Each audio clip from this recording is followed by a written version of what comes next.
for a job. So there was the jewelry maker, Kalpuli. There was the dye maker, Kalpuli. The clothing maker, Kalpuli. The sandal making Kalpuli. Every Kalpuli was responsible for making one product.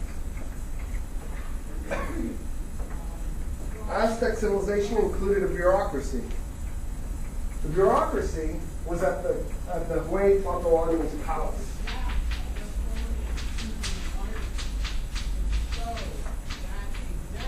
Huey Tlatoani means great speaker. It's the equivalent of term for them for emperor. The bureaucracy took care of normal state administrative duties. In other words, the Aztecs were a state. Just like when Isabella establishes her bureaucracy, they also had a bureaucracy. The way you became a member of the bureaucracy is your father was a knight. That was the Aztecs? Yes, this is all Aztec. The way your father became a knight, if your father became a knight, your father would then move to the palace compound and live essentially near the Huey Tlatoani, and then you could go to public school. The Aztecs had public schools. If you went to public school, you would learn mathematics, you would learn history, you would learn the Aztecs didn't fully develop a writing system, but they did develop a glyph system, which is the first step towards developing a full-fledged writing system. And the glyphs had meanings, so you would learn those meanings. And actually, they're somewhat complex. When the Aztecs do this, when they start organizing their society, it's around the year 1300 AD. They're actually contemporary. They're very recent. How does your father become a knight? So, here's the twist. There was a twist to the Aztecs that made them bizarre for any other human civilization. The Aztecs believed it was immoral to kill in combat. The Aztecs believed that it was a sin to kill in combat. They did not believe combat was a sin. They believed killing in combat was a sin. So, the Aztecs would go into battle unarmed. Their enemies were not unarmed. The typical weapons at the time was a spear launched by an atlatl.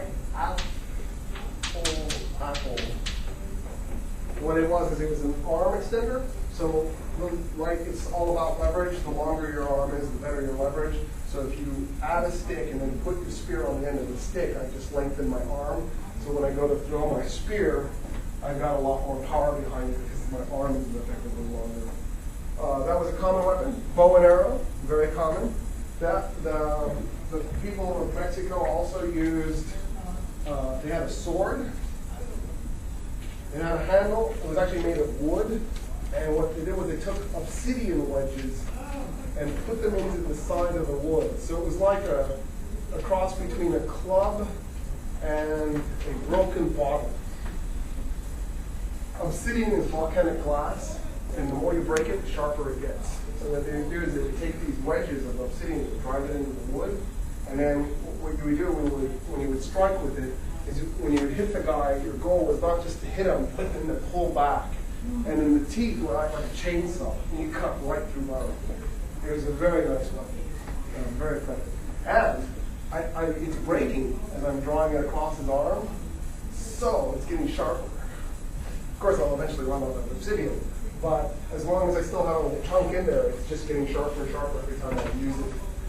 Very nice one. Aztecs would wrestle. So you're an Aztec warrior, and there's a guy coming at you with a spear. And you're going, trying to avoid the spear. And you're not allowed to cheat. The Aztecs had a very strict code of conduct. You could not gang up. It had to be one-on-one. So what you would do is you'd go in with a partner. So Matt's my partner. So here's what we're going to do. We're coming up on a warrior. You're the warrior, all of you. And let's say I go first. So Matt's behind me. I'm up front. what I would do is I'd come up on the warrior, right? He's got his sword or his spear or whatever he's going to use, and I'm trying to avoid getting hit by that thing, because it's not going to take many blows before I'm effectively out of commission. If I'm good, I'm a good wrestler, I'm going to disarm him, bring him to the ground, and pin him. The instant I pin him, Matt comes running up with rope, and he helps me tie the guy up. Now, we drag him off to behind our lines, and we put him in a pile with all the other guys that we dragged off and tied up. And then we come back. Now it's Matt's turn. He goes up, and he's doing the wrestling thing, trying desperately not to get injured. And then as soon as he gets his guy down, I come running up with the rope, and we tie the guy off, and we drag him off. We're done. That's all we were obligated to do as warriors. We can walk. We got on one guy. We can go home victorious, happy-go-lucky, and we don't have to fight again for that battle. But we can if we want to.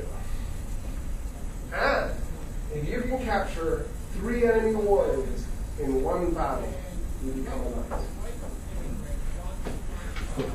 So I have an incentive to try again. The problem is I'm probably really exhausted because I'm not just wrestling that other guy. I had to also disarm him after trying to not get injured by whatever weapon he was swinging at me. So by the time I go to do the second guy, there's a good chance that I'm not in my top fitness. I'm not going to pull this off. By the time the Spanish come here, they have guns. Do the Aztecs have guns? No, Spanish. Yes, they do. So dodging a gun doesn't work all that well. It's not as bad as you think because there weren't that many Spaniards. But we'll get to that. We'll get to that. But yeah, you're right. It's hard to dodge a bullet. It's much easier to dodge a spear. It's actually hard to dodge an arrow, though, for that matter. So, right, that's why. Right. But at close range, you get by. Did they use dogs, or did the Spanish use dogs? The Spanish used dogs, the Aztecs did not. Because they believed it was a sin to kill in combat. The Aztec the dogs that were around the Aztecs were also small and they weren't breeding them for size.